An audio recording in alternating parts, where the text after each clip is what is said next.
introducing ourselves. Just maybe do a general round of introduction for all of us who are here. Before I do that, let me just tell you, while we were coming in the bus, and a few of you were not there in the bus, but while we were coming in the bus, we talked about CTARA, and we talked about, I told you about that I met the department chair, or the then department chair, at this meeting organized by the Information Technology Ministry or Department of India. And there were a couple of interesting discussions that I remember from Professor Milind Soni. So one was this discussion that I told some of you about in terms of what is the most important thing to teach in water. So I'll just repeat for some of you who are not there in the bus.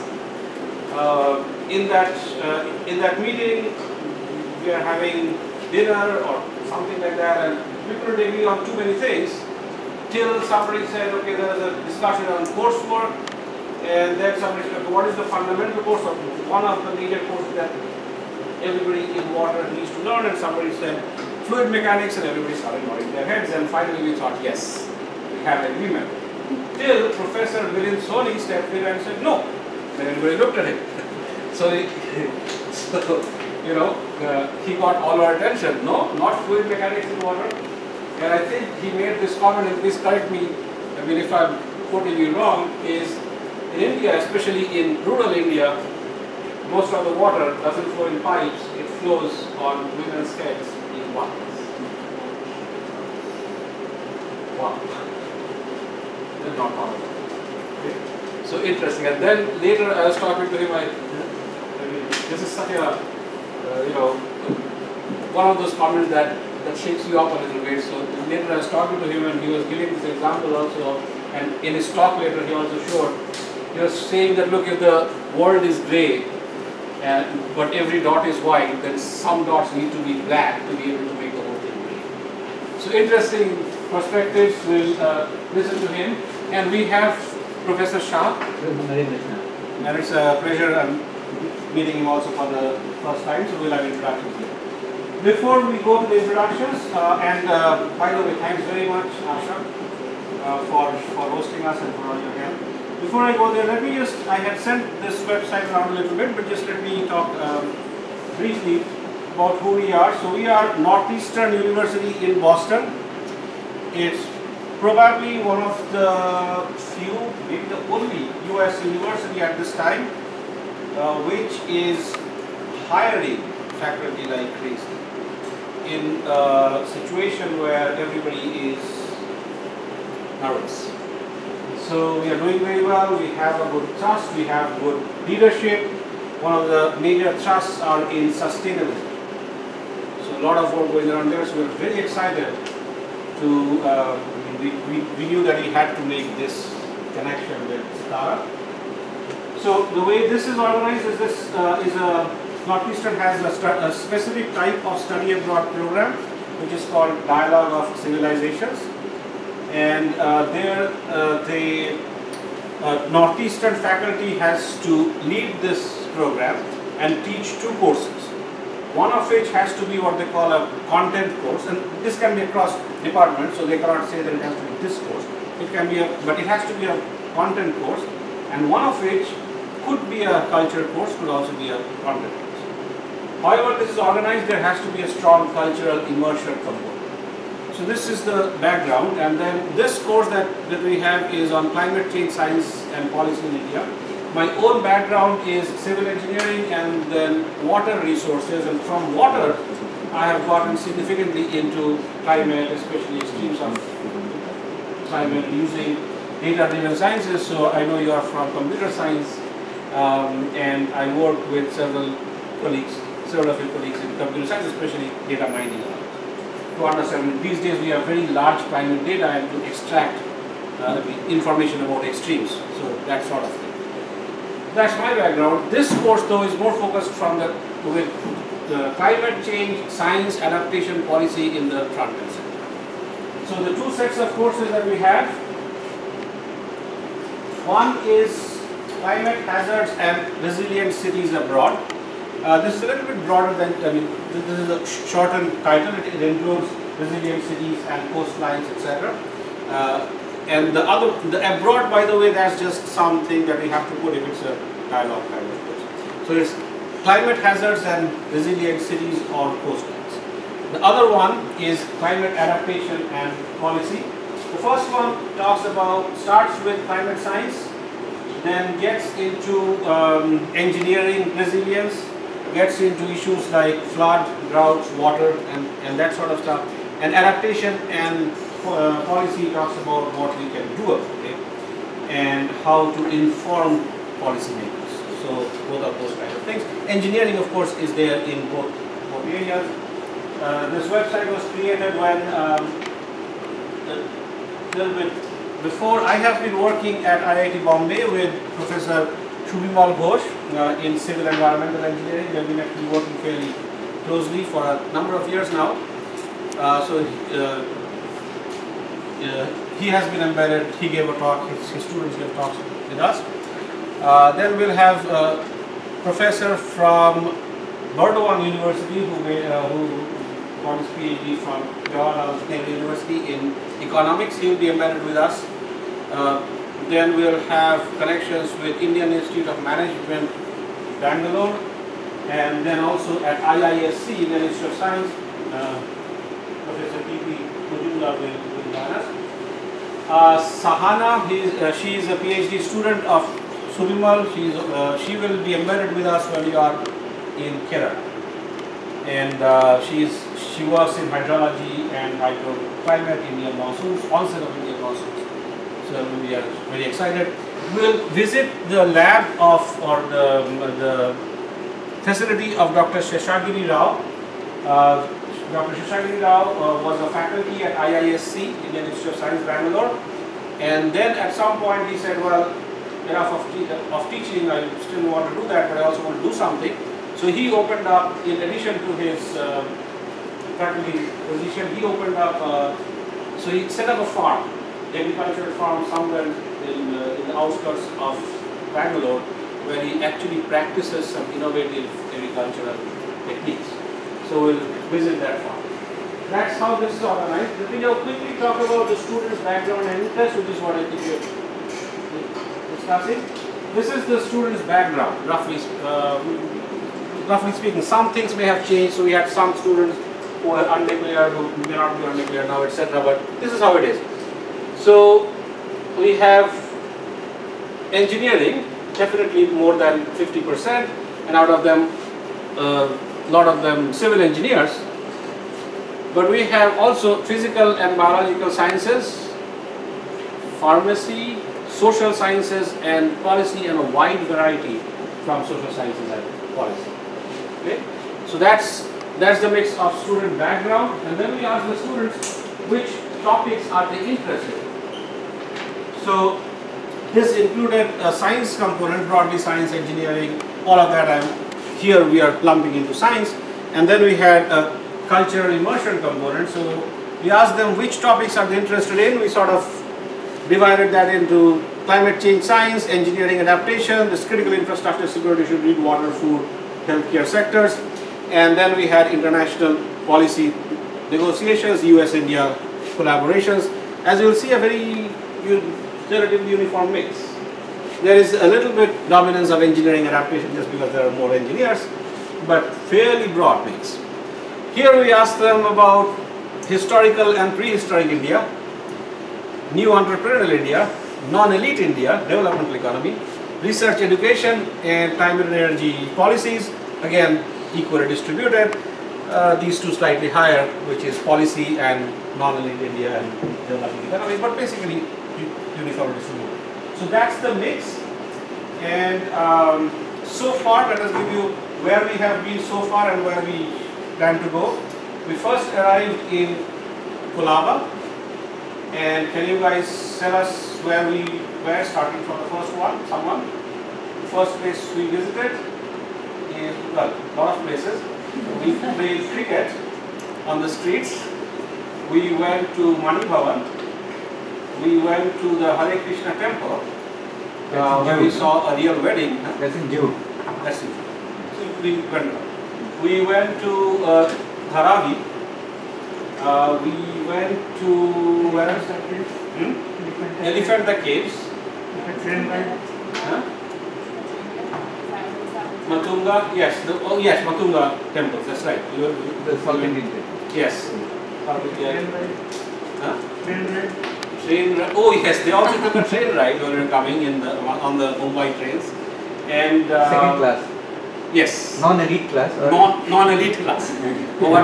What some politician called cattle class. Cattle class. So we proudly took cattle class trains, and I learned later that some of them did high fives with the other trains that were going. That was not encouraged, but I didn't listen. Okay, so and everything else I will say, that's it, right? Then here after that we have been pretty much here, in Powai now, and we have almost, every day we have come to campus interacting with various departments, climate change science, civil engineering, we interact with environmental CUs, the urban science and engineering, CTARA today, and we'll also, environmental science and saying, and then we'll also interact with energy science. So very broad mix here. And I'd really like to thank, once again, IIT Mumbai for helping us with all these things. Thank you very much. And I'm also very proud to say that in addition to my regular position at Northeastern University, I have a visiting faculty position here. Very proud of what IIT Bombay has achieved. Okay, so in terms of our travel itinerary, and this is where I'll stop just quickly, is we are now in Mumbai. So I spoke about what we did here. On the 16th, we move out of Mumbai. We go to Bangalore and vicinity. We first go to Mysore. And then in Bangalore, Dr. Sheshagiri Rao's lab, Indian Institute of Management, Indian Institute of Science, and also in Mysore we go to the Infosys campus, so we get a broad feel. So here we had some guest talks in addition to faculty at IIT. We also had one guest talk from a local entrepreneur, startup person, and we also we will have one from a person who works at Swiss Reinsurance in natural catastrophe disaster risk management. So in Bangalore we'll also meet several industry sectors. Ernst & Young, who works in climate change. I had no idea Ernst & Young works in climate change. They contacted us, so okay, we'll meet them. We'll also meet Swiss Reinsurance again, their big headquarters there, and then of course these two academic institutions. Then we will go to Kerala, and this is where Shahana will join us. In Bangalore, this professor of economics will join us, and he will help with some of the adaptation kind of courses. Kerala will enjoy and will play war games, climate change war games, policy negotiations. Those will be the culmination of some of these courses in addition to all the assignments that we are doing right now. We will go to multiple places in Kerala, and then finally we will go to Delhi, and just for 3 days, Delhi, Agra and back. In Kerala, we hope to be able to see the monsoons, the onset of the Indian monsoons. So what dates? Kerala 24th May to 3rd June. Yeah, that's what the prediction is. Right, prediction so far, and Sahana actually works on the onset of Indian monsoon. So last, when she said yes, I think so. Although there is some uncertainty. Yeah, there is. So that's where I'll stop. I'll not talk too much about our research, but what we'll do is when we have presentations from our PhD students. Devashish Kumar is he is a PhD student at Northeastern. Over here, his role is as teaching assistant for his class, but he can wear both hats, and he'll probably talk about his. He'll say what he'll talk about. So that's. And now, should we do a general introduction, and then you? Sure. Okay, so let's do an introduction, maybe.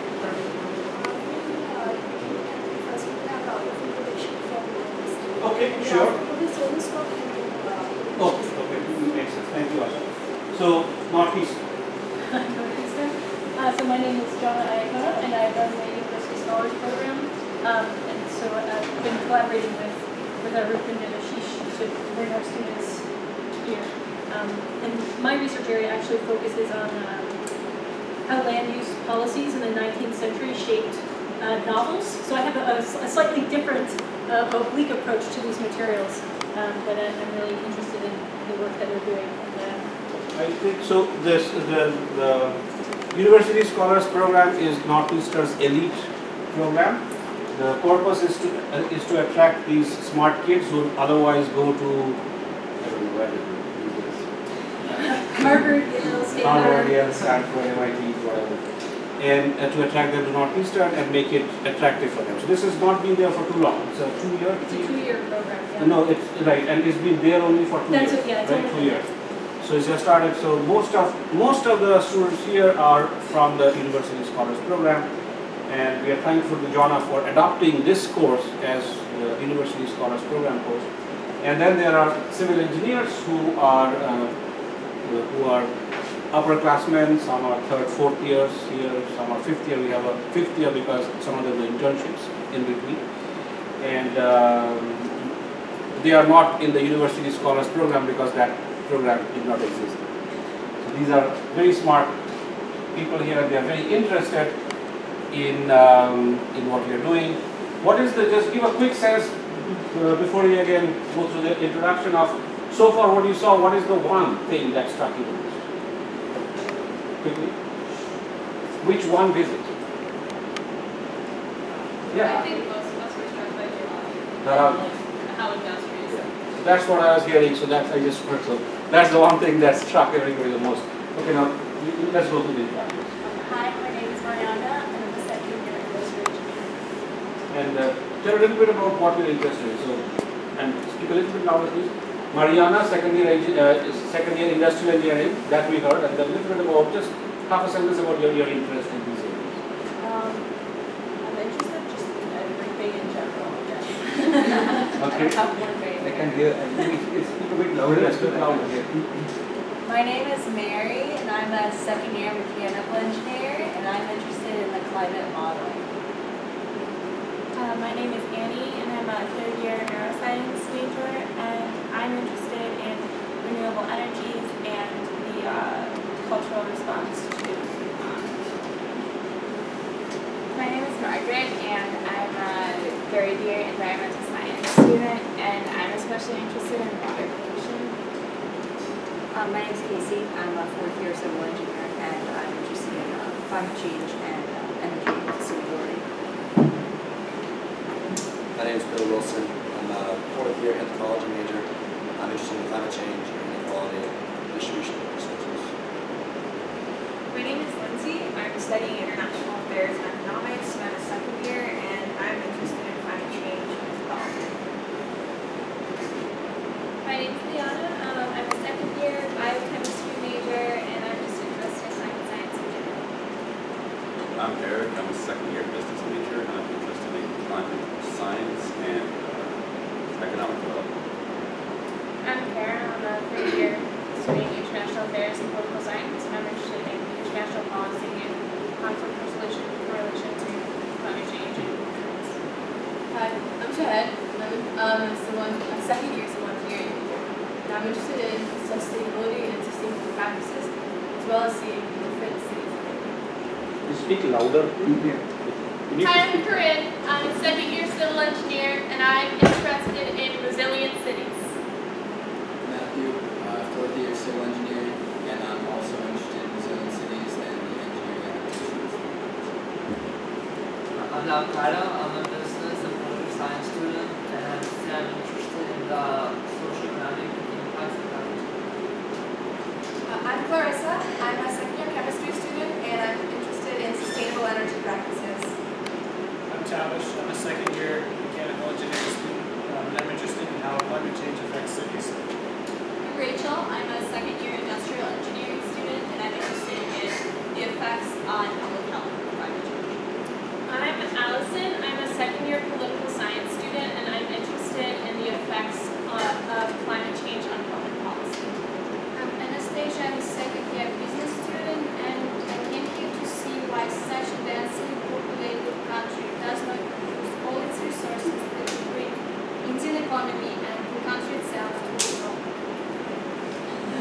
Even I'm wondering that. I'm Trisha. I'm a second year civil engineering major, and I'm interested in climate change science and sustainable energy. My name is Dave. I'm a second year mechanical engineer, and I'm interested in evaluating climate models. James Card, second year industrial engineer, interested in engineering adaptation for climate change. My name is Kenneth. I'm a third year civil engineer, and I'm interested in adaptation and sustainability. I'm Laura. I'm a second year civil engineer. I'm interested in resilient cities and how the world should work together in adaptation policies. I'm Marina. I'm a third year civil engineering student, and I'm interested in sustainable energy and engineering resilience and adaptations. Anique. I'm a fifth year civil engineer. I'm interested in sustainable urban development. I'm Devashish Kumar, a PhD student with Professor Arun Ganguly. I am doing research in precipitation exchange and impact and risk analysis. I've been teaching here for 20 years. I'm actually an apprenticeship or maybe an applied mathematician and scientist. And for the last 10 years I've been working in the development sector and mainly in rural drinking water. So I'm also interested in the pedagogy of development. I think one of you asked, why is it that a poor country spends so much energy in doing something else rather than on worrying about water, sadak bijli pani, that's water, energy, and food and so on. So I think this very institution to see what is it bothered about, why is it doing a few things and what other things and so on. So what I would do is I would point you to two talks which I have given. One is on the elite university, what is its role and in a developing country, and what is its role even in the developed world. I think that if you see Piketty's, heard of Piketty and his book, it actually talks about inequality and how it sort of reproduces itself. Am I making sense to engineers? That we know that there is a lot of inequality in this world, and somehow it has found mechanisms for reproducing itself, right? And I think that the elite university is one important mechanism by which this inequality reproduces, because it controls or it defines what is knowledge and who can produce it, and what are the methods of producing knowledge. So I think that so that is very important to understand that who are we in this institute? Are we elite? Are we non-elite? And is sustainability really can it really come out of the elite world at all? Or will it come from down below? Will it come from knowledge being generated at the bottom of the pyramid and which will make them sustainable? Or is it going to be expert knowledge which comes from the top and which somehow will percolate down and change the bottom of the pyramid? So, by the way, stop me if things are not clear. So, by the way, any questions from engineer or is clear, right? You just point the mic. Yeah, it's a little bit. It's one you're working clear. Yeah. Okay, so this is I don't know how to.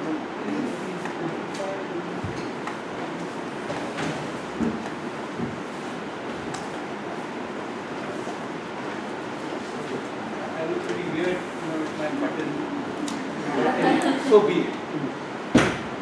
So I think that so we are running here a Center for Technology and Development, and so the center was set up.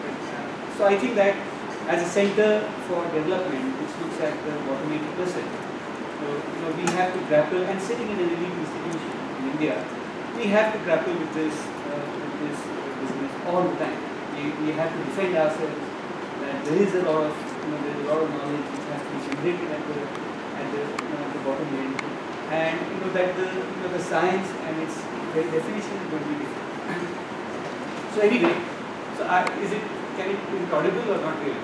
Still, I can hear you normally, so fine. Oh, that is better. Yeah. That's better. Okay. So let me just start. So CTARA Center. So this is a talk which I gave to graduating students for my batch in August 2013. So let's just go over it. Next. So first of all, so what is the development challenge? What does it mean to be developed? And how are we addressing it, then what are our CTARA green programs, right? And then what is the methodology, how do we actually conduct our teaching program, and finally what do we plan. So we're not going through the whole thing, but so by the way, there are 2 YouTube presentations which talk about the pedagogy or how should engineering be taught in developing country. So that is on YouTube, and you can village or whatever.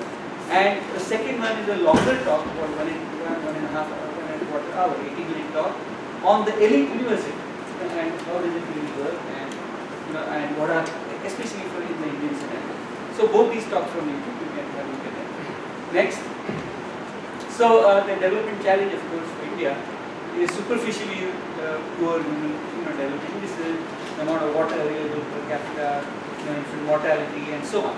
And that happens. You've been to many places, and you go to many places.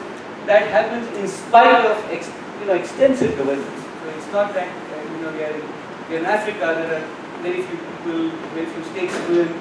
It's a functioning democracy. It has big institutions like this, and so on. And of course, there is a lot of asset poverty and asset inequality, right? So there are a lot of land with few people, and a lot of people without land, and so on, right? And a poor penetration of infrastructure. If Dharavi thought of that, we should go 100 kilometers from here. You see nothing. And of course, then malfunctioning markets and state. Okay, so for example, the IT job sector, job market, has 150,000 jobs every year, while the water sector market has only 2,000 jobs. Right? And clearly, water is more important than IT.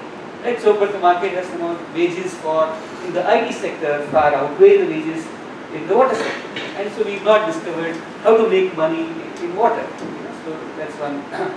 Then, so there's of course a large informal sector. You've seen Dharavi, which is unstructured and which is using very old technology. 10 or 20 years, very inefficient. So by our reckoning, by CTARA technique, it is knowledge formation which is the key ingredient and which is really missing in our processes. Okay, so of course that's our intention. Next, so we really believe in a pedagogy of engineering which is different from traditional engineering. Okay, so we believe in regional colleges as local solution providers. We don't believe in a college which is training employees for companies. Is that clear? We believe in training engineers who can talk to elected bodies, who can talk to self-help groups, who can talk to NGOs, who can talk to the district administration, and so on. So our output is not for companies. So companies may also benefit, but the training is primarily for engineers on the field. You can talk to all sorts of people, right? So as I said, I was telling our track, it's not fluid mechanics, but ribbon mechanics which actually makes our water, drinking water work. And if you're an engineer in a developing country, you just have to understand ribbon mechanics. So I think that's what I was talking to. So of course that it doesn't mean that you have to be less rigorous, or it has to be, you probably have to be more rigorous, because you have to formalize the informal. When the hard work of formalizing a development problem is actually done by companies, right? The companies say, oh, now they understand the situation, they understand, and they say we need this product with these technical capacities, these human interface, and so on. And then you people, employee engineers, go ahead and build those things. Is that clear? That in the developed world, it is the company which interprets societal needs. Is that clear? While in a developing country, it has to be us. Right? We have very small companies. Our IT companies are not going to address our drinking water problem. So it is for us to train people who can understand and interpret, formalize and produce solutions. Okay, so to demonstrate CTARA, our center, as an example of this new engineering. Okay, so that is our job. So first of all, the core values. So if you see, the core values are bottom 80%. By the way, this came before PKD. So we said that our problems are problems of the bottom 80%. So by the way, this came before Occupy Wall Street came, right? So we knew about that the bottom 80% is our basic key people. The core areas are soil, water, energy, livelihoods, and so on. and they are end user defined. Okay, so our problems do not come as mechanical engineering problems, but as a drinking water problem or a cooking energy problem, right? So it is a problem which we understand is defined by the end user and not by my techniques or the set of techniques that I understand or follow, right? So drinking water may need you to understand human mechanics, you need to know water quality, or geography, whatever. So you have to learn it, you have to understand it, you have to build systems for drinking water. Okay, and third point is concrete stakeholder and concrete delivery. So all student projects must begin with a letter from a stakeholder or someone who wants something solved. Okay, so that helps us understand what we are doing. So some people, some elected body, whatever. Then, so of course, the solution can be either study, technology, gadget, an analysis or whatever. Next. So the history, we began in 1985, and we began as basically engineers and students, student engineers and faculty members, trying to solve rural, mainly initially few years we are looking at agriculture and its and technology needs of agriculture and various components and so on. Then we did a lot of other processes. So that was our early history. Next. So it was only about 2000 that we understood that we, instead of coming to the center as a mechanical engineer, we have to start using drinking water or cooking or something. So that was when we started working backwards. And into the next, in 2009 or 2007, we started the MTech program. So we have a master's program in technology and tech. Okay, and our job, can you go back? This is the faculty program. Okay, so before we go to the MTech, so this is our core faculty members. You see that Professor Shah is here. I'm no longer the chair. The chair is now an energy person from energy. So so these are all the people. You see they are all there from various departments, and we also have adjunct faculty members who work as who are in the government, who are consultants, or who are grassroots workers, who can bring formality. Next.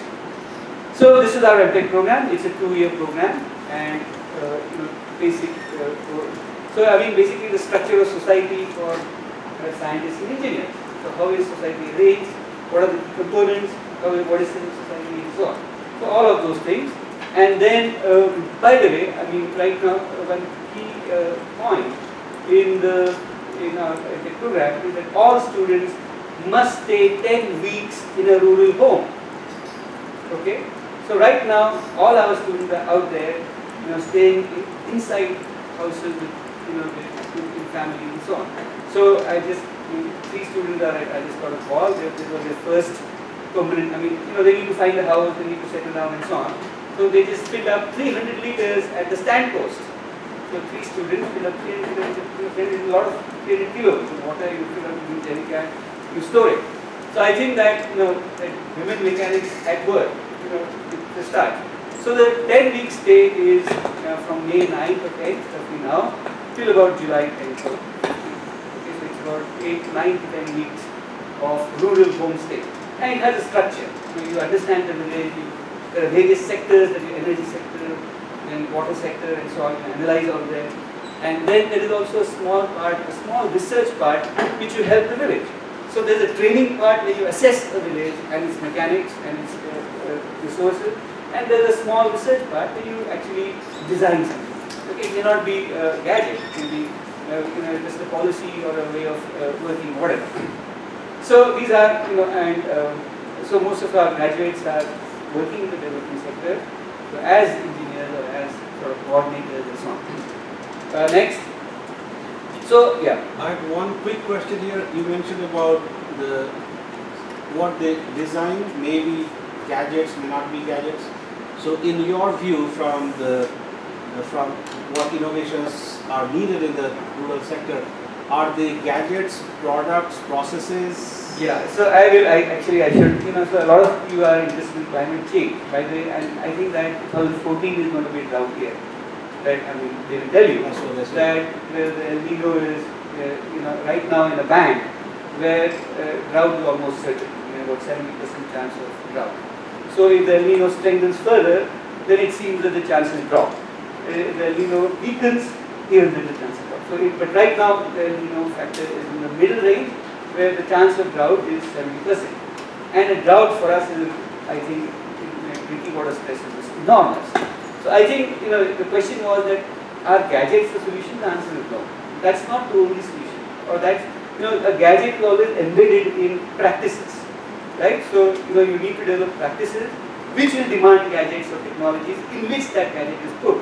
Right? So right now, water meters, unless what is the demand, what are the use conditions, what are the price points and so on, you cannot design a water meter, right? So you've got to know what exactly, where is it, and what is the role, what tools they're going to buy and so on. So I think that's one thing.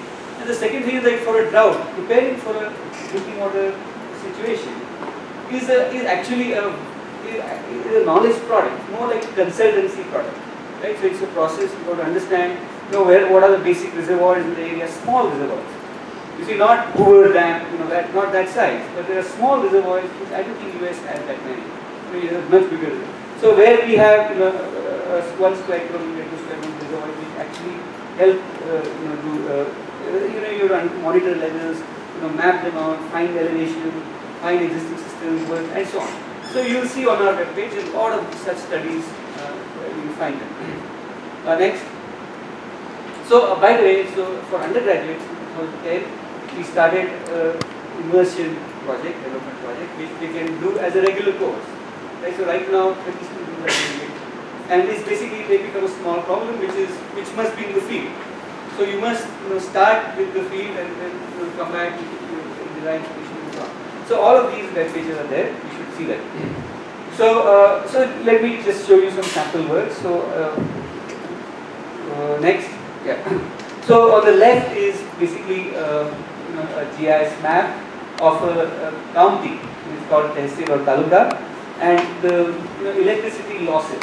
So a lot of it is theft, a lot of it is poor transmission, and so on. So these studies are the first time that the government actually sees this analysis. So we believe that such analysis must be in the public domain and done by universities. So that's what I mean by universities are the watchdogs of a knowledge transaction between the government and the people. That they should monitor it, they should show what's going wrong and so on. So on the right side is again a drought analysis 2010. Next. So we also do design. So whenever the government claims that there's some, or private agency claims that something is feasible or not feasible or is going to cost so much, we do an alternate analysis and check whether that is true or not. So here's a rural water supply scheme which spans about 30-40 villages. So then we also do small technology improvements and understanding. So then, for example, this is jaggery making. Jaggery is a type of sugar. So just looking at jaggery making. Then on the bottom is community biogas versus household biogas. Now how do, who prefers which biogas plant and why? I think in Gujarat, for example, they tend to prefer community biogas, while in Maharashtra we like to do household biogas. So there itself you see that, the technology is, a lot of, biogas especially is very much, socially driven. I mean, it's not easy to pick up cow dung and put it into the machine and so on and so forth. So I think we need to understand what people or who's likely to be using and how to design it better. Next. And of course we create assets. Many experiments actually need us to create assets at various locations, and we do that. Next. So on the right is a big brick kiln, it's a vertical sharp brick kiln. Next. And then policy studies also. So for example, at Panchayat is probably a village. In the US, I don't see what any kind of Panchayat would be. Tehsil is county. Gram Panchayat is probably a conglomeration of villages. So how to make it with the solar Panchayat, make the whole area household solar. Next. So also, of course, we do a lot of simulations and design and so on. So, so this is, for example, a groundwater simulation on the right of a particular village and how to strengthen the drinking water situation. Next. And by the way, the informal sector is very important So understanding the knowledge needs of the informal sector and how do they make a profit, and how soon do they adopt new technologies. So whenever I go to school, to school, and I see a boy or a girl buying, a Lay's, chips, and I start thinking, why should it have to be made in some factory far away and get branded and then get packaged and then sold here? What exactly prevents the local economy from actually developing, your mom and pop potato chips? Right? I mean, is it branding? Is it hygiene? Is it what? So I think that these are the kind of questions for small enterprises that we look at. So on the right, sorry, go back. So on the right is this leaf plate making unit. That we have the disposable plates. You see the leaf plates? You should see leaf plates. They're really, I mean, they're made from dried leaves, and they just so that. And a lot of people in marriages in rural India, a lot of marriages use these leaf plates, and I think just making them so they're kind of flimsy. So if they're just made better, I think that they will serve the better, and people will not migrate to thermocol or plastic plates. If the leaf plates become better. So also supply chains for biomass, and that's another research area. Next, and of course gadgets. All engineers love gadgets, so we also love gadgets. Okay, next. So by the way, so as I was saying that there are many pedagogical or philosophical or political issues of knowledge, and we try to address them. So I think that so as I said, the top picture is what do people need? They either demand it from the state, from the government as services, or from companies, from the market, right? And that the university, we have always thought of the university as preparing employees, right, for companies, right? So next, so we don't believe that. I think that the development problem actually needs the university to work differently. It has to work as a sort of as the incubator of a civil society agent. We understand what civil society means. Civil society does not the transaction between you and the state, voting, elections, and the legitimate use of power. How do you interact with the state? Well, it's the police or the senator, right? Well, how do you interact with the market? It's the shopping mall, or it's the cable TV guys, or whatever. But the interaction with the civil society is very different. It's a question of dignity, trust, and all these other human elements, right? So it is actually the civil society which is going to take us out of this mess. I think sustainability is an agenda of the civil society, and not of technocrats, not of the market, and not of the state. It is only through this agenda of trust, belief, talking to each other, cross-cultural ties, and so on, which is really going to negotiate for us. What is this basically economy? So I think that we believe that university is a civil society. It always was, and it should go back to being a civil society agent. Next. So I think that once you see that it has to be a civil society agent, then the training has to be different. Then we know that the engineer must understand society, must understand anthropology, must understand economics, just as in economics must understand groundwater, right? So he or she cannot build models of groundwater without understanding how it goes down, how it comes up, right? So I think that there are many. So I think that interdisciplinary is just natural the moment you assume that we need to be civil society agents. Next. So I think that basically then we need to how to design courses. That it should be sector, water sector, use, and so on. So I will not go into this. So basically we have 3 types of work. So there are sector studies like drinking water, there are interventions, and of course there are formalizations. Formalization is a very important task. Now you go to Dharavi, you read to Dharavi. Now you are an engineer or whatever from northeastern, right? What do you do? Right, so you see a mess, then you got to start organizing stuff. Right? Oh, this is probably an economic problem, this is probably an engineering problem, this is probably an efficient pollution problem, or whatever. And then you just bringing formal structure will only help its solution. So writing the right problem is the key first step. Right? So I think that formalization is really very important. Next. So in the medium term, I think we can we are there. We can all of these presentations on our web page, right? And also YouTube those 2 talks which I gave, right? And I think that's the last slide. Next. Yeah, so when the first year come to our MTech program, we take them out, for a day-long outing. They get soaked, and then we point to various things, and then we ask them if they're lost. So that was that picture. This was at the graduation of a particular batch. Okay, so let me stop here. Any questions?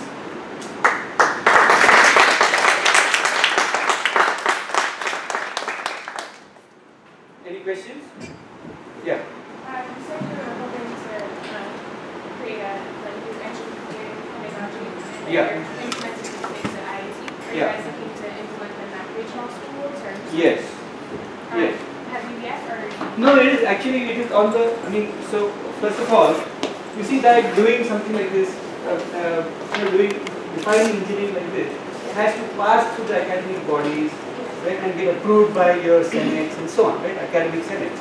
And for that you have to develop rigor. And rigor has to be developed through case studies. We show that this is, so rigor is a body of, output. So it has to be done, we are actually doing it. So IIT, for example, IIT Bombay after so many years is convinced that this is an important fact that we must follow.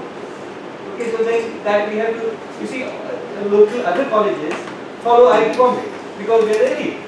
Then if the elite follows Harvard, then we are done for. Right? So we have to develop our own, what is the meaning of rigor? We have to define rigor, we have to produce rigor. And only then can others follow you, right?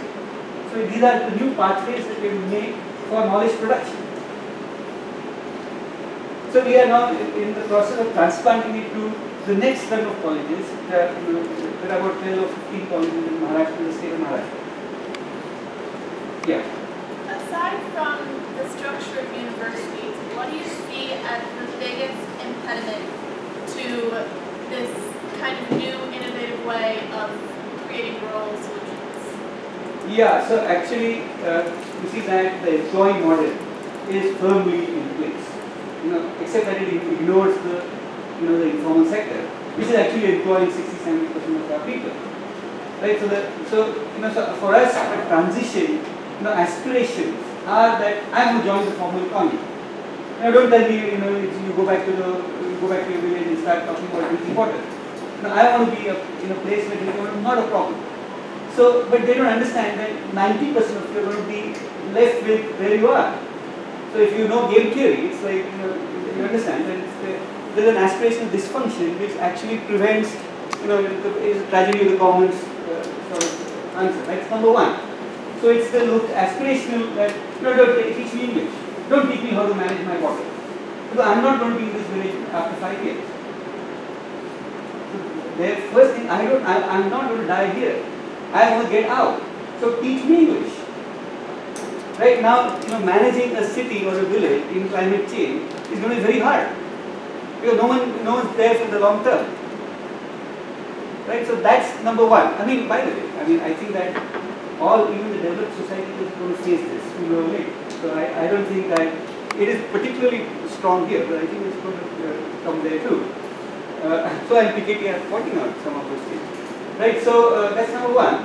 Number two is that the government or companies need what they are not innovative enough, in the sense that, okay, this is our situation, that the district running out of water, and I want to tell them that I can manage it better. So they need to create avenues for professionals to work with government and work with companies. So we need to come, again, these case studies are going to help. And look, for 3 man-years, I'll manage your water better, and I'll save you, whatever, $1 million, and give you $20,000 from that. So these new models of business or how professionals can engage have to be found and convinced. That's the other problem. Is that okay? It's not a question, but it's something to point out to you guys about our university, which I think in many ways is, we have this scholars program, which is trying to bring in elite students to work towards non-elite ends in many ways. At least this program, I think, has a very strong civil society component, which is why these students are here. Yeah, exactly. And trying to get people to do use-inspired research, trying to get them to connect across disciplines. Absolutely. And it's really powerful what you're doing, and I'm so appreciative of it. Yeah, that's the way, that is really the way to go.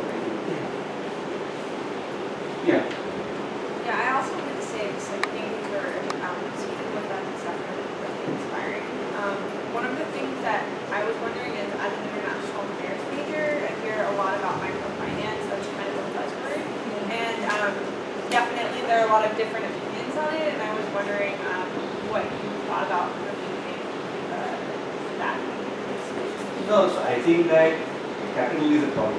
So microfinance, I mean, not only cricket is capital, but no, I mean people need money. So actually, I think that the microfinance and trust, or I mean, essentially, you studied microfinance, I'm sure. So I think on the whole, it's a good idea, and it's been there before, and the rates have been. I think it's a good idea. So on the whole, but it has been misused. But I think it's a good idea. People do need small amounts of credit, and they don't know how to get it. But I think that far more regulation is going to be useful. Actually, if you look at the rural areas, the scarcity of capital and the discount rates are much higher.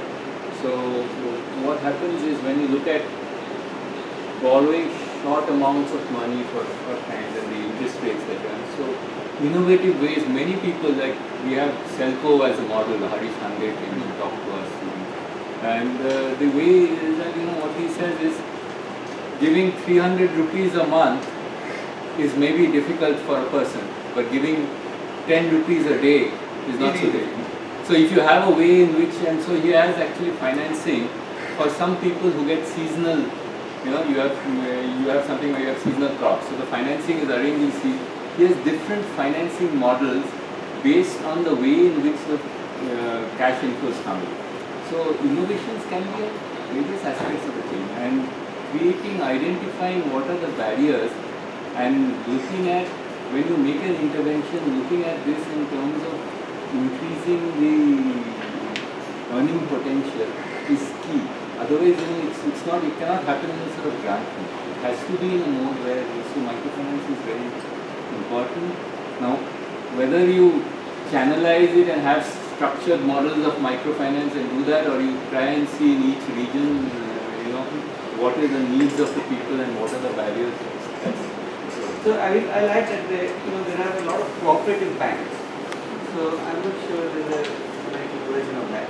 But those have been. No, there used to be agricultural cooperative banks. So they are. So it's been there, but it's now much more formal, I would say, or much more in the pink. Yeah. The idea of knowledge production is sort of a topic that's studied in technology, particularly sort of indigenous knowledge. Yeah. And in the context of sustainability and agriculture. Yeah. Fair enough. I was wondering, when you guys go visit rural areas, do you see practices that you're like, wow, this is actually pretty well, we should adopt this? Yeah. So I actually, so if you look at tribal pockets, there is some indigenous knowledge, but at the same time, I think that it is a very important pillar.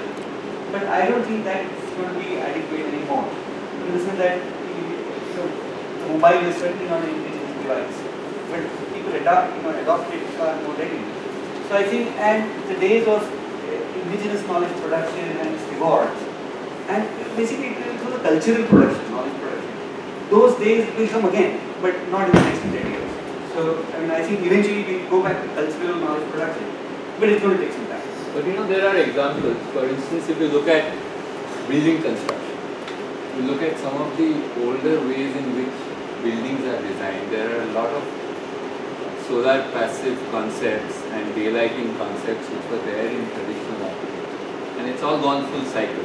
So the initial thing was shut out everything like this room, and then you air conditioning, and now you go back. So in many cases, it's not a question of you don't have a mental block saying that we have to go by traditional, but there are many things in tradition that we've forgotten because of the way in which progress has happened. So there are in many fields where, and I think buildings is one of them, where you can really see some of the traditional building concepts where you had you basically maximize your daylight and minimize your sort of energy use, and that is back. I think another case study, perhaps in one of the slides, Professor Soni illustrated some of our processes which were developed. You saw one gadget which was, I don't know if you can go back to that particular slide. So that is actually extraction of herbal medicine. And this was a knowledge which was existing with the traditional people. That particular kinds of leaves give you, go back, go back. Yeah, you see on the left side, you see a process which was developed, to get a product which is called herbal medicinal oil. And that came from a knowledge from tribal society that a particular herb or leaf is useful in relieving you from the pain, the joint pain. So there was this particular process which took about a week to do the process. By engineering knowledge of thermodynamics, we used the vacuum process and we reduced the batch time from 7 days to 1.5 days. And it so turned out that the quality of the product was also better. So if you want to say, I mean, if one really has taken from sort of traditional base of knowledge that this particular herb is good, now how do we extract that bioactive component to do a good to your muscle pain and joint? Yeah, actually there's a blend, of traditional and modern which can happen. And some of you were there for that, solar decathlon presentation. One of the things which our students did is we looked at the traditional Vastu and we looked at modern simulation. And some things in Vastu were not compliant with modern simulation, but there were some which were, and then you pick those and then you try and you actually looked at, how the performance of the building can improve. And I think that's the way is not to have you don't have just the romantic picture saying that everything which is there in tradition is always very good. But the fact is there are many things in tradition which we have forgotten, and then there are lots of developments which modern technology can do, and if you can understand the real problem and try and blend. Yeah. There is a method of growing herbs that sort of dates back to vine culture. It's when herbs would be put on a raft in a small pond and fish in it, and the fish excretions would provide nutrients for the herbs, and they would grow 3 times faster. Yeah. And so this has been adopted, and you can see it in the West Coast of American comics, and it's like more and more popular. But that's just sort of another example. They're not. I noticed that they're not really being used on a macro scale. They're not sort of over-deployed, but they're used kind of in a local basis, exactly. Small scale. So I think climate change, for example, so I think using the seasons, is a very important resource. For example, a lot of our activities are by seasons. Now, if you want to grow tomatoes throughout the year, every day, or you want to have orange juice every day of every morning, then it's certainly you cannot. So I think that there are many pros and cons that we have to.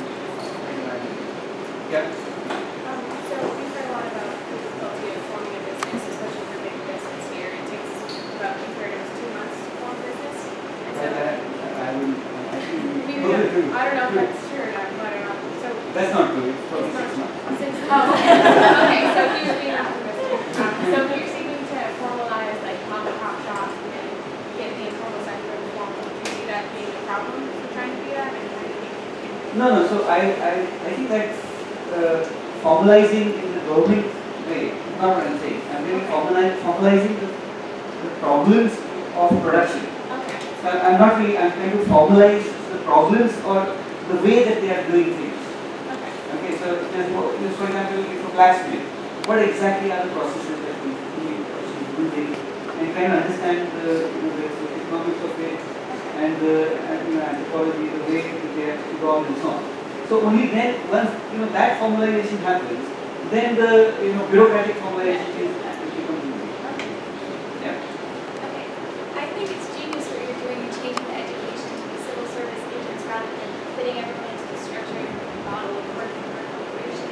But you kind of touched on this before, and maybe it's a little pessimistic, but how do you get people, especially the elite people, to want to work in this when their aspirations are elsewhere and the money isn't seen? Yeah, so that's what I said. The aspirational dysfunction is all over. I call it aspirational dysfunction. That they know that only one in 10 are going to succeed, and yet they want to run the rat race. So exactly. So I think that, so it's, I have some solutions, but they are, they are 20 pages long. Actually, I have a slightly different take on that. The point is, you have a large chunk of unsatisfied, unserved demand. Finally, it represents, in the long run, it represents a very major opportunity and a challenge. So, in the short run, the structures are such that you may not get the return for your investment. But in the long run, if you look at it, if you look at our villages and the people, if we are able to improve their quality of life, increase the value, you can actually, it will actually pay for yourself. So the way, I mean, it's a question of whether you're looking at 3-4 years investment, or if you are able to increase the income, you can get a percentage of that. And so the question is whether you can find a way to do this, where you can create the technologies which can make a difference, and it will increase the employment, increase the income, and then you get many corporations are now realizing, and so they are all looking at the business at the bottom of the pyramid. So I think it's just a question of whether it's a short term or a long term kind of phenomena. And in the long term, one of the problems in many economies is that there's stagnation because there's lack of growth. But where you have an unserved demand, that means you're assured of very significant growth rates. The only question is there's no paying capacity today. You have to create something by which people can get income so that you have the ability to do it. And that's sort of. Perhaps cultural angle is a little deeper, but I think that there is people in seminar on knowledge and practice in India and developing countries. Okay, so it's about basically what should be a philosophy of knowledge or science for so that's more culture. But I think that what he said, the concrete agenda of CTARA is to show these virtuous cycles are possible at the bottom of the and then thereby try and engage people, get the buy-in from agents at the bottom. Dr. Prahlad has written a book. I don't know if you have gotten to read through that book. The title of the book is Fortune at the Bottom of the Pyramid. So the author is C.K. Prahlad. Do you think that sort of addresses the non-material factors, like of trying to realign aspirational values? The student training is about first is to observe. First, I think that student training is actually about the structure of society that we have, and that there are these 4 sectors that seems very important sectors, and that the negotiation with each of these sectors has to be designed. How do you train people to be empathetic, I guess, as well? I think, but I think that the mind being immersion that we have, and then we have a course, and this long course which prepares you. So I have a discussion for everybody and then your thoughts on the immersion part, and then one other question about this issue about the elite university functioning for the bottom 80% and perception. So first point quickly is we went to Dharavi. There was shock and awe among some of us, not some of us who were born and brought up here. We have seen places, but in general, your students are embedded in rural India.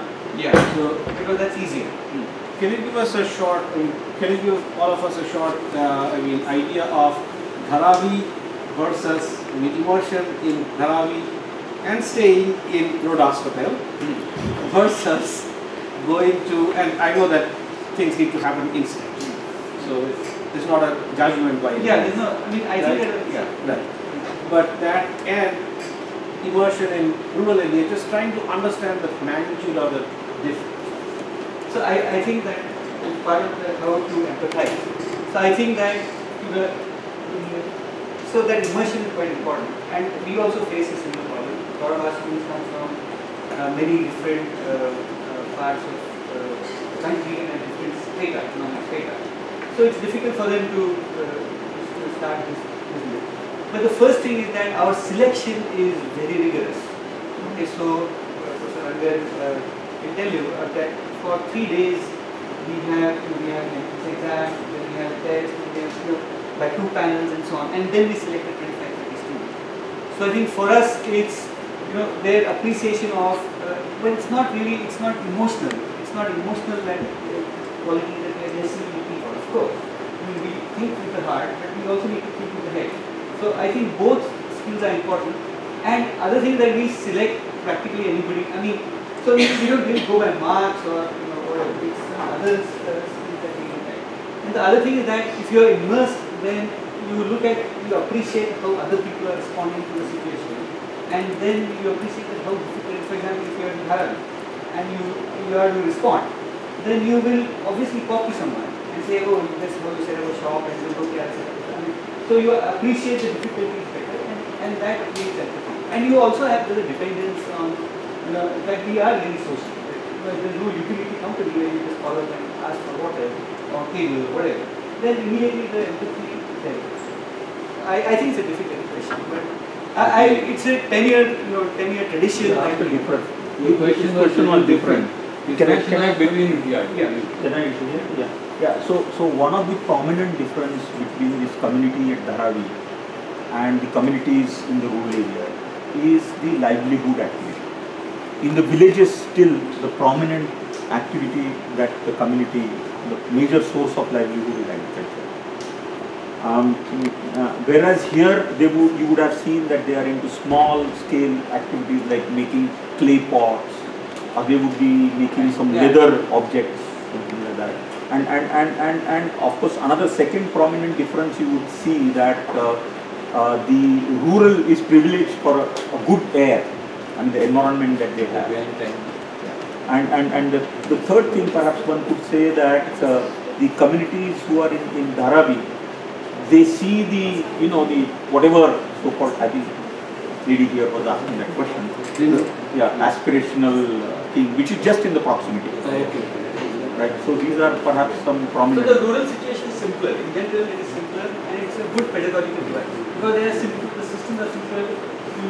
While here there's a municipal corporation, then there's the mafia guy, then there's the policeman, and then there's so many things. There are so many overlays. While the rural systems are easy to reach. That's rural is a good first step to develop and simple. Okay, I would like to add. Like as one is being talked about is the the aspiration and everything. One major difference you will find is the access of resources. So for example, although you may be staying in Dharavi, you can still get access to some of the modern gadgets, technologies. If you want leave, you can get access to it. But if you are in a rural area, you have to do with the things which are available there. It can be the greens and all the very basic necessities. So that is one of the major differences you will see. So I think I'll carry on. So anyway, you can drop your line if you have some questions. Thank you. My name is Asha Pawar, and I did my master's in environment engineering and management in 2010. When I was working for a year in a government level in a scientific position. So I was mainly assisting in the bioremediation projects, eco-restoration projects. Then in 2012, I joined PhD here, and right now my work is trying to develop a framework which can help to implement life cycle analysis while calculating environmental and social impacts. So right now I'm working on waste management problems in the country, like unless I take a couple of cases in the case study. So what happens in India, what we have is that solid waste management and handling is supposed to be sole responsibility of the municipal authority. So like we have Bombay here and we have a municipal authority of Bombay, and they are supposed to take care of the waste management, handle and manage. But we are not really, we are still looking at the collection, disposal, which is really not up to the mark. And we have not still, at the government level, we are not really thinking about the waste recovery and other recycling options. But we do have tools like paper policy, DPR, and other things. So I'm trying to work with the municipal authorities and have through the discussion, through the participation, develop a framework what they can use to input life cycle thinking and all these options into their way of working while they manage and they prepare their background documents. So ultimately they can have a framework we can use over the years and a number of guidelines and best practices they can come across with. So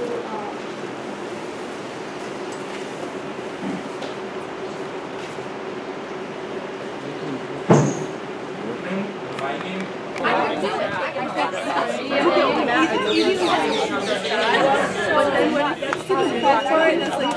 are these countries? But it's for I don't know, like how many countries? Oh, you missed the talk on Sam. No, you were there for the talk. Oh, we just did. It's in that. Yeah, we just it was downloading.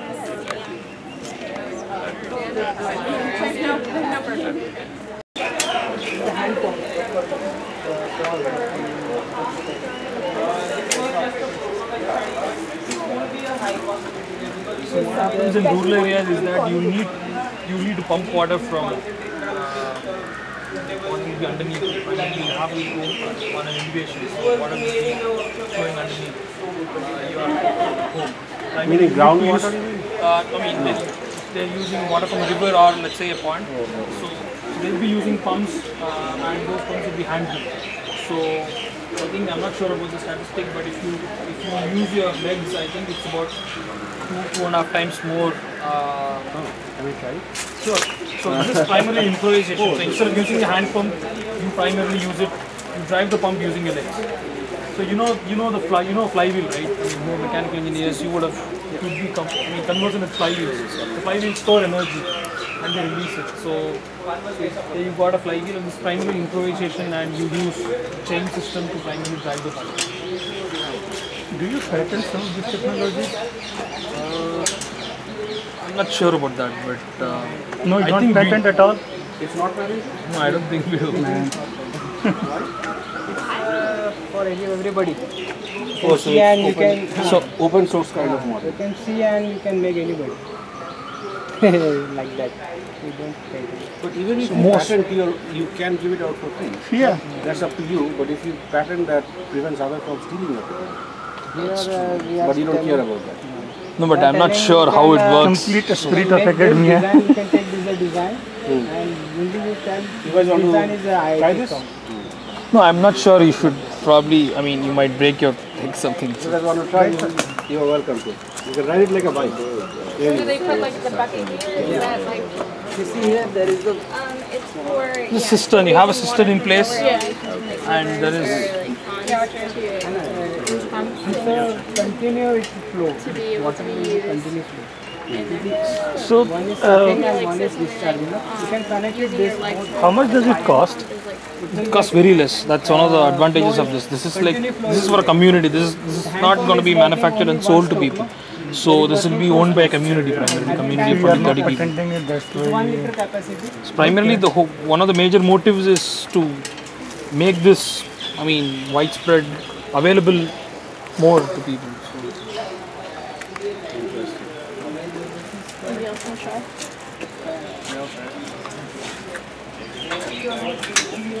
Compare this with what we saw at the nano engineering center.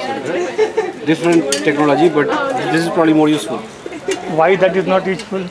Very useful long term, I'm sure. But I see this is immediately useful. Look at the advancement. It's like say since they are talking about very advanced, sophisticated. Only few have. That one. Nano, yeah. Sure. No, I'm not saying. Cost. Look at that with the scale. Different ends of the spectrum. Yeah. Different types of innovation. You have to make firewood out of it. Acid leaves and burn it and stuff. But this is much easier to compact leaves, and finally you use these compacted specimens in your stove to burn. So it uses fuel. What is the consensus on the kind of technology? Developing compact energy, have more energy. Gotten good, make them come. Make them come.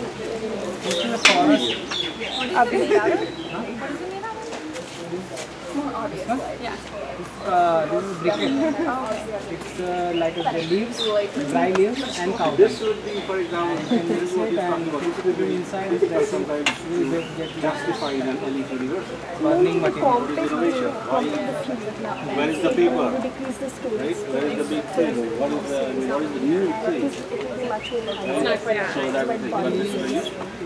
Collect the leaves in forest. Justifying this is sometimes Like this and justify much more. justifying this is sometimes not even elite university. That's what Melinda was talking about. So in a different way. one, I know. they want continue like this bigger one. No issues. No, it's not just that. It's not fancy. Yes, it's not fancy. So for elite university, the expectation, I'm talking about expectation, I'm not talking about my opinion. Expectation is that, oh, you will create the next generation technology and that others will follow. To do that, that's what William was saying, to justify this to whoever the powers that be, right? That's sometimes not so easy. But it's interesting. If you cannot justify this in India, that's a problem. And increasingly anywhere. Another thing that I just want you to take notice is that this, when the center was founded, it was founded on the philosophy of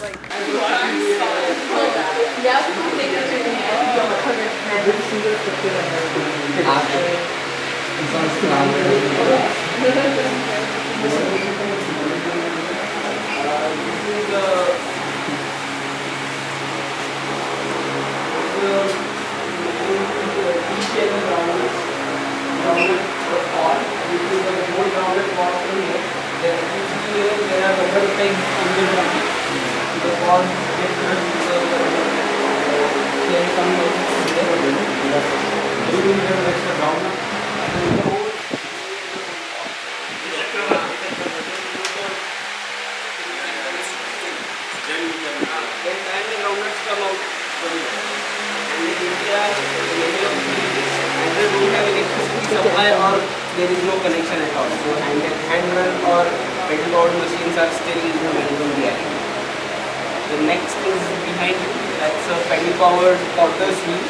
Someone can just pedal. You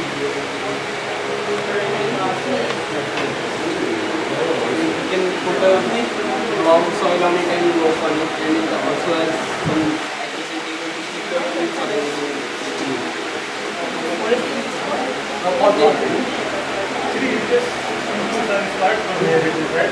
or anything.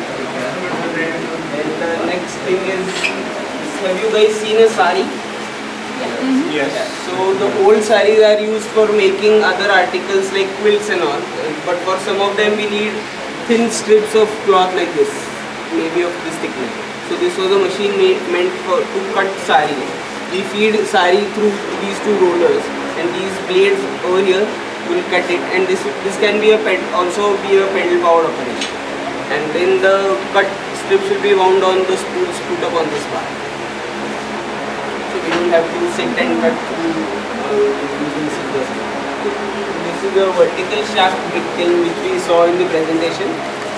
And in the traditional way of making bricks in India it's a huge brick kiln which holds about 0.1 to 0.2 million bricks, but we get the whole lot baked after about 70 days.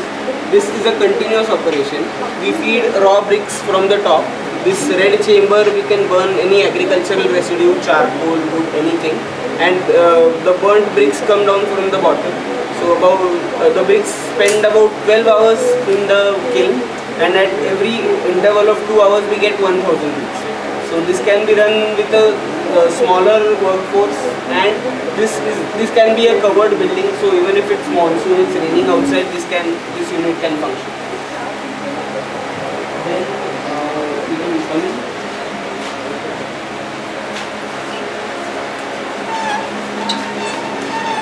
this is a paddy thresher. Have you guys seen a paddy plant? Paddy plant. I have seen. We have seen. Paddy is just like a grass with seeds on the top. So what we do is hold a bunch of paddy over here with seeds in here, and if this drum is rotated, the hooks will comb out the seeds, and the seeds can be gathered in a pot or any container kept outside. The traditional way of doing this in India is either to to make a layer of about 6 to 8 inches thick on the ground, and the bullocks walk on it.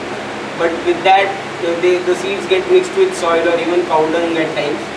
But with this, or take it in your hand and bang it against a block of wood, which is a very strenuous activity. But with this, the rate of the output is at least double, and the seeds are clean, and you don't need to gather them at the end. So it's pretty fast. Yeah, he's using this. Yeah. And this is a scaled model, but the actual functional model can be built for about $100, which is quite cheap. And if you rent the machine out, you can recover the cost within no time. So that's good. Then look at these posters also as you come here. This is a paddy dryer. What happens is, if we have a fast maturing variety of paddy, when the crop comes, it's still monsoon. There is no sun to dry the crop. And if the crop is not dried fast, it spoils, and the whole point of having a fast maturing variety is no longer valid. So with this thing, we have an electric or a diesel powered blower here, and we burn agricultural residue in this chamber with hot air blowing, and we add paddy seeds over here, about 2 quintals, that is about 200 kilos of paddy seeds over here. And with hot air blowing through, this acts as a fluidized bed dryer. The hot air blows through the seeds continuously, and about 2 quintals can be dried within 2 hours. By the way, paddy, all of us know, right? What does paddy ultimately, how does it manifest itself on our dinner plates? Rice. All right. Yeah, he's hesitant to say that. Rice? Like rice patty. Yeah, rice patty. That's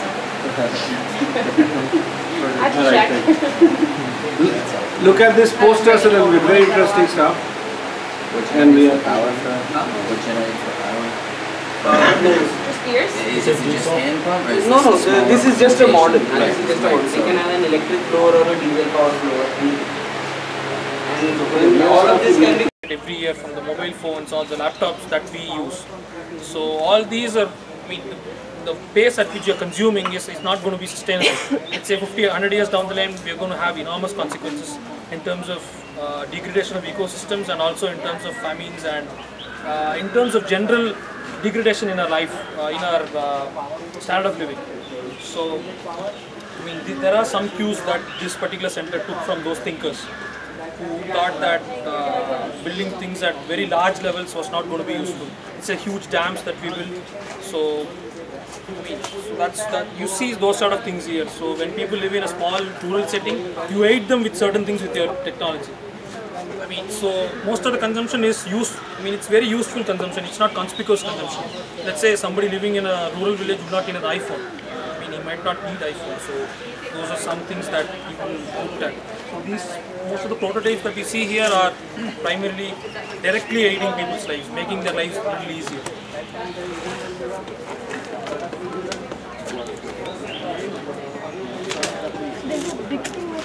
Yeah, I think we've done it.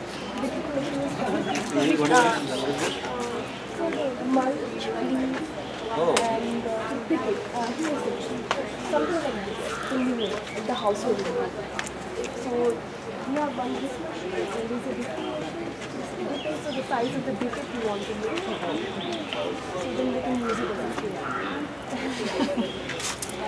It's primarily tribals use this because tribals don't have a way of lighting their stores. So they collect leaves and they primarily burn it. So one way of making it a little more, preserving it for a longer time is to make them into briquettes. So if they have briquettes, they'll be able to sustain their stove for a longer time.